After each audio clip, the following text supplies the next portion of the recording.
సూర్యాపేట జిల్లా హుజూర్నగర్ పట్టణంలోని లింగగిరి క్రాస్ రోడ్లో శనివారం అర్ధరాత్రి ఎస్బీఐ ఏటీఎం చోరీకి గురైంది. కొంతమంది గుర్తు తెలియని దుండగులు ఫార్చునర్ కారులో వచ్చి ఆ ఏటీఎంలోకి చొరబడి ఏటీఎం మిషన్ ధ్వంసం చేసి దాదాపుగా 20 లక్షల రూపాయలు ఎత్తుకెళ్ళినట్లుగా మనకు సమాచారం అంతా ఉంది.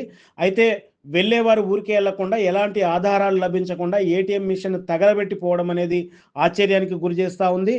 దీంట్లో ఎంతో ఎక్స్పర్ట్ అయినటువంటి దొంగలు మాత్రమే ఈ విధంగా చేయగలుగుతారని పోలీసులు అయితే భావిస్తూ ఉన్నారు.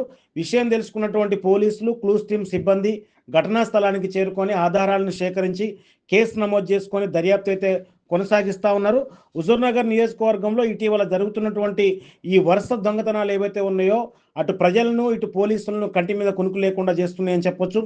కాబట్టే జిల్లా పోలీస్ యంత్రాంగం దీన్ని సీరియస్గా తీసుకున్నట్లుగా తెలుస్తూ ఉంది.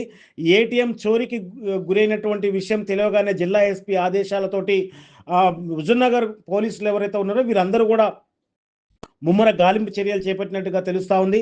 ఎందుకంటే ఇట్లాంటి వరుస దొంగతనాల వలన ప్రజలకు ఇబ్బంది కలిగేటటువంటి అవకాశం ఉంది. కాబట్టి ఎట్టి పరిస్థితుల్లోనూ ఏటీఎం దొంగతనాలకు పాల్పడినటువంటి వ్యక్తులను వదిలే ప్రసక్తే లేదన్న ఉద్దేశంతో పోలీసులు అయితే ముమ్మరంగా వారి కోసం గాలింపు చర్యలు చేపట్టినట్టుగా తెలుస్తూ ఉంది.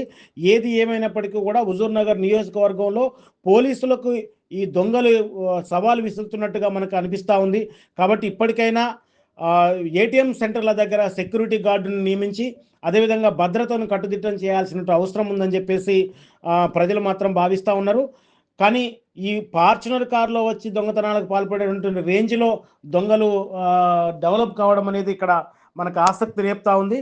కాబట్టి ఏది ఏమైనప్పటికీ కూడా ఈ హుజూర్నగర్లో జరిగినటువంటి ఎస్బీఐ చోరీ ఏదైతే ఉందో ఇది మాత్రం కొంత విస్మయానికి గురి చేస్తుందని చెప్పొచ్చు.